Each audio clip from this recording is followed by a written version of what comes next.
voir Kevin Van de Kerkhoff après ce but contre son camp de Bamou. Ça va, vous avez encore les jambes, ouais, hein? ça va. Non, j'étais content pour lui parce que c'est vrai qu'il a que quelques minutes pour jouer. Et je lui ai dit, je suis persuadé qu'il va déclencher un centre et qu'il va être décisif. Alors, évidemment, je ne m'attendais pas à ce genre de but, mais je suis content pour lui. Une saison qui est un petit peu indélicate et qu'il soit avec toujours autant d'entrain quand il rentre alors qu'il n'a pas beaucoup de temps de jeu, c'est très positif. Bon, cette équipe de Dunkerque, on le savait, allait nous enquiquiner et ça a été encore le cas. Il a fallu ce but contre son camp de Bamou, mais ça a été dur. Mais on sent que c'est quand même peut-être aussi mérité. Ouais, je pense que c'est mérité. Après, évidemment que c'est un match qui était un petit peu particulier. Eux, ils étaient 3 jours après un premier match, donc ils voulaient gérer le temps.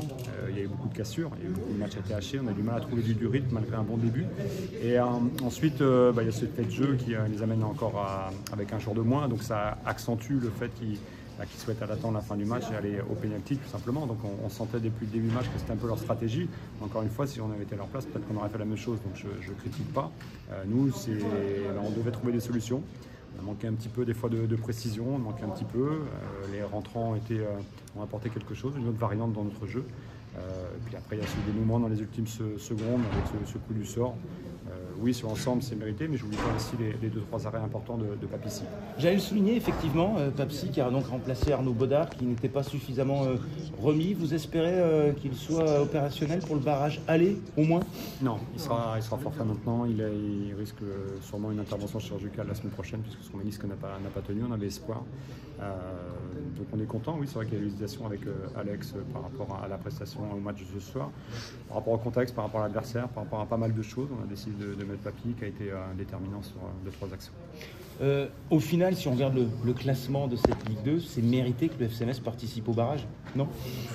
Oui, je sais pas, le classement c'est une chose, c'est la saison régulière. Après, c'est des matchs différents avec une charge émotionnelle qui est très forte. Il faut être concentré. Il y a un petit peu de fatigue forcément du quatrième puisqu'il a joué il y a 3 jours. C'est un avantage qui n'est pas négligeable, même si je pensais qu'il allait peut-être faire tourner un peu plus ses joueurs. C'est des stratégies forcément.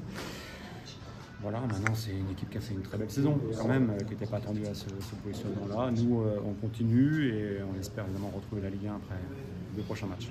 Bon, ce soir, c'est plateau télé et multiplex?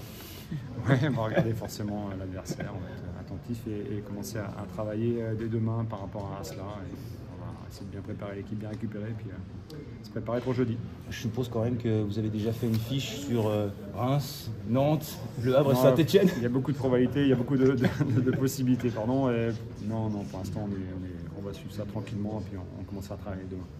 Merci beaucoup Stéphane Mignon pour cette réaction ici en direct 11h.